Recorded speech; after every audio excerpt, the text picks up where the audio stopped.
Hypoglycaemia मतलब कि sugar का लो हो जाना।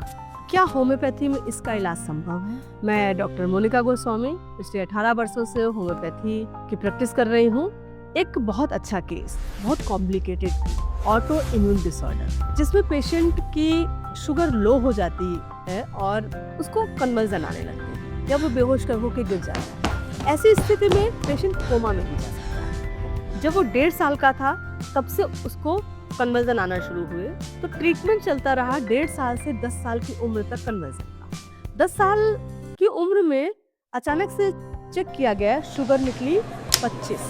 पेशेंट बेहोश होकर गिरा, अचानक से शुगर चेक हुई तो पता चला कि 25 शुगर है। फिर SGPGI पेशेंट गए, वहाँ 10 साल ट्रीटमेंट चला। बहुत सारे स्टेरॉइड्स दिए गए, उसको ग्लूकोज IV चढ़ाया गया, स्टार्च दिया गया हर 2-3 घंटे में, लेकिन फिर भी शुगर कितनी आती थी? मात्र 43 खाना खाने के बाद या 55 तक, इससे ज्यादा शुगर उसकी जाती नहीं थी। 20 साल की उम्र के बाद जब PGI ने बोला कि मेरे पास कोई ट्रीटमेंट नहीं है, अब ऐसे ही रहना होगा, ध्यान देना होगा, खिलाई पिलाई का ध्यान देना होगा, फिर पेशेंट मेरे पास आया जब उसकी उम्र हुई 20 साल। पहली बार डॉक्टर के पास गए थे, डॉक्टर ने चेक करी थी, कितनी इंसुलिन थी उस वक्त, कितनी शुगर थी उस वक्त? उस समय में जब मैं पहली बार PGI गया था तो उन्हीं के जस्ट सामने मेरी 25 किलो 25 फास्टिंग मतलब रैंडम, हाँ, है ना, दिन में रैंडम, मतलब उधर ही मैं चक्कर खा के गिर गया था, तब उन्होंने वो चेक करी थी, उसमें 25 आई थी। 25 थी।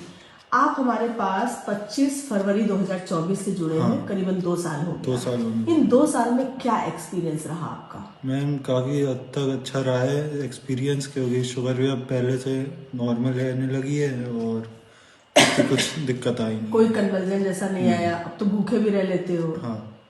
कैसे भूखे रह पाते हो? भूखे में मतलब जैसे कि कॉलेज वगैरह जा रहे हैं तो इतना कुछ खाने पीने को हो नहीं पा रहा। सुबह का खा के जाते हैं, लंच वाली लेके जाते हैं, लेकिन उसमें भी एक आध पराठा खाया और फिर सीधे डायरेक्ट शाम को या रात को खाया। होम्योपैथी में किसी भी बीमारी का ट्रीटमेंट नहीं है, बीमार व्यक्ति का ट्रीटमेंट है, और उस बीमार व्यक्ति को ठीक करने के लिए हमें उसकी डिटेल हिस्ट्री लेनी होती है और उस वक्त उसकी क्या दवाई होगा, उस व्यक्तित्व का परिचय करना होता है और उसकी एक दवाई का चुनाव करना होता है। उस दवाई का चुनाव करने के बाद बीच बीच में कुछ सिम्टम्स बदलते हैं तो दवाई भी बदलती है, पर देना पोर्ट्रेट के आधार पर ही होता है, देना सिंगल मेडिसिन ही होता है। जब आप उसको मेडिसिन देते हैं, मेडिसिन जाके क्या करती है, उसकी वाइटलिटी को इम्प्रूव करती है, उसकी इम्यूनिटी को इम्प्रूव करती है, और धीरे धीरे उसकी शुगर फास्टिंग 90 आने लगी और खाना खाने के बाद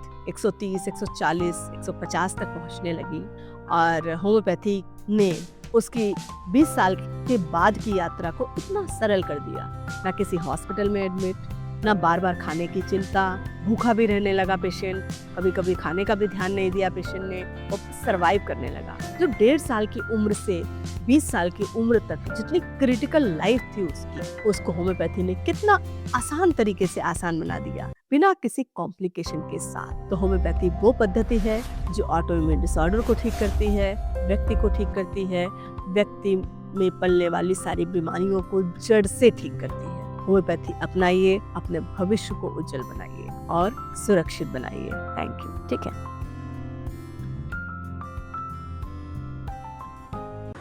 कैसे हैं पहले से ये? बहुत बेटर है। क्या बेटर है? बहुत सुधार है। जैसे क्या? मैम जैसे कि पहले हम जब फर्स्ट टाइम आपके पास आए थे तब इनकी 50 शुगर जाती थी भरे पेट। हाँ, मोस्टली यही रहता था कि खाना पीना खाने के बाद भी जिसकी जैसे थोड़ी सी डाउन सा लग रहा है तो शुगर चेक करी तो 50, 55 ऐसे रहती थी। बट मैम अब तो खाली पेट ही 85, 90 तक जा रही है। 90। तो पैंक्रियाज हम काफी निश्चिंत हैं हम इनसे। नहीं, जब शुरू में आप आए थे हमारे पास तो क्या चिंता रहती थी आपको? मैं पता नहीं कैसा ट्रीटमेंट होगा, पहले तो विश्वास ही नहीं था कि मैम ऐसा भी कोई ट्रीटमेंट होता है। मतलब ये तो हमारे ट्रीटमेंट की बात हो गई। जब आप मेरे पास नहीं आए थे तो पेशेंट की कितनी चिंता रहती थी, राघव की कितनी चिंता रहती थी? बहुत ज्यादा वॉच करना पड़ता था, जैसे हर इनके मूवमेंट्स पे हमें ध्यान देना पड़ता था, चक्कर ना आ जाए, बैठा है तो सही, मतलब इनकी मूवमेंट्स पे पता चल जाता था कि ऐसा तो नहीं इनको फिट आने वाला है। हाँ। शुगर डाउन होने पे ही फिट आता है। हाँ। अब जब से ट्रीटमेंट चल रहा है तब से कैसा महसूस कर रही मैम अब मूवमेंट्स पे ध्यान ही नहीं देना पड़ता है। अब बिल्कुल फ्री हो गई हूँ। बिल्कुल फ्री हो गई है, ठीक है। बाकी हमारे इलाज की का तो खैर मिरेकल है ही है, होम्योपैथी अपने आप में जादू है। हाँ। और हम बाल से करते हैं तो और उससे भी बड़ा जादू हो जाता है। मिरेकल।